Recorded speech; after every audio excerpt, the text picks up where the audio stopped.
There we were, working furiously designing this machine. Software guys with absolutely no hardware whatsoever to develop on. The hardware guys working like maniacs trying to get the hardware to work, failing miserably. The software guys were filled with glee. Because we got to take vacations, you know, we're sitting out in the back smoking cigarettes, enjoying ourselves, you know, and no, I'm just kidding. We, in the software group, actually, were not willing to wait around for the hardware to come together, so we spent a lot of time pretending that we had hardware. And the way that we did that most often was to create little pieces of software that emulated the way the hardware would work, emulated the way those 3 custom chips would work. And it was starting to get real important for all of this stuff to come together well, because this is now getting on to the end of 1983, and we were starting to run out of money.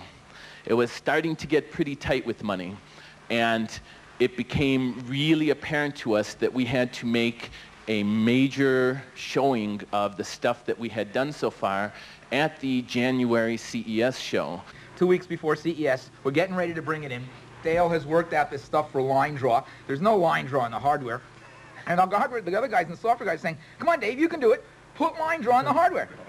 What are you, nuts? There's 2 weeks before. These things break every time we breathe. You can't turn lights on and off. Some wire falls off the pin. You want me to change the design, rewire it. All these guys are going to go put line. You're out of your minds. No way.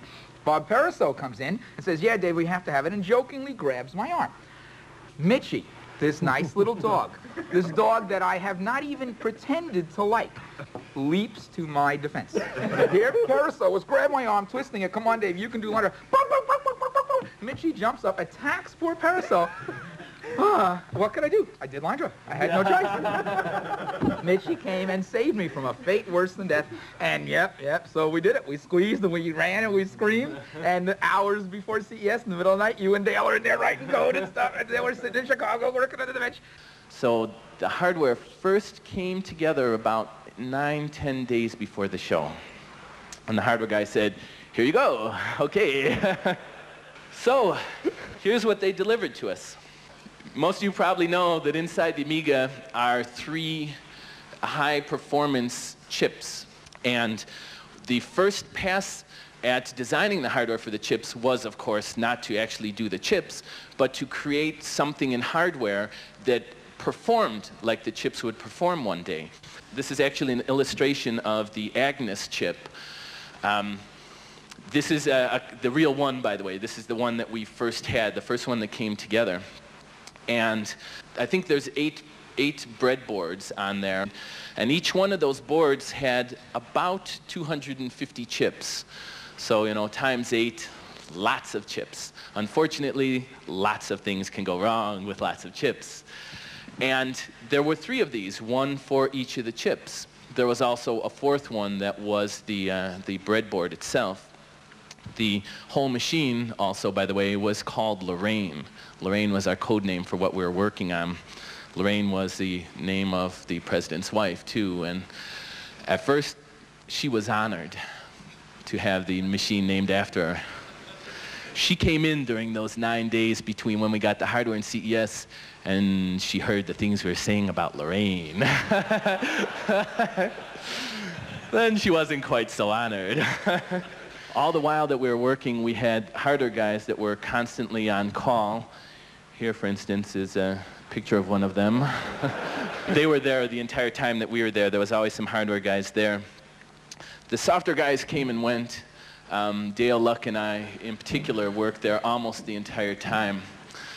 Those entire 9 days, we worked non-stop trying to get stuff done. A lot of my work depended on the things that Dale was doing, and so I was constantly badgering him. And he was, okay, I'm working real fast, I am. Here's a picture of Dale working real fast. What Dale was doing was he carried around his pillow with him the entire time that he was working there. And the computers that we're using at the time had a program on it that we wrote called Beep. You type in Beep and it would beep. And it had a type ahead buffer, so you could type in an instruction and have the computer go ahead and do that instruction, which would take a while. And you'd also be able to type in beep long before it would actually be executed. So what we used to do, and Dale was an expert at this, he would carry his pillow with him at all times. He'd type in the compile instruction, type in beep, and go to sleep.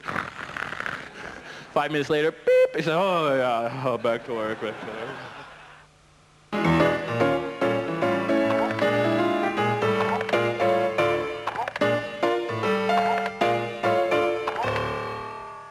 So, back to CES. This was our booth. They had on the right-hand side this little tiny part with, you know, games around the outside and joysticks and stuff. And over here on the left, they had this massive, huge area with no windows and no way to know what's going on inside of it, and one door with this enormous burly guy that said, yeah, what do you want? You know, anytime you wanted to come in, anytime we wanted to take anyone back there, we had to bribe the guy $50 to let us in. You know, okay, go ahead, okay, go ahead. And inside that back room is where we showed the Amiga. The entire day of the show, we would bring people in one after another, and it was a great experience. And if you'll pardon my grammar, during the entire CES show, the one most oft-repeated comment that we heard was, oh, shit.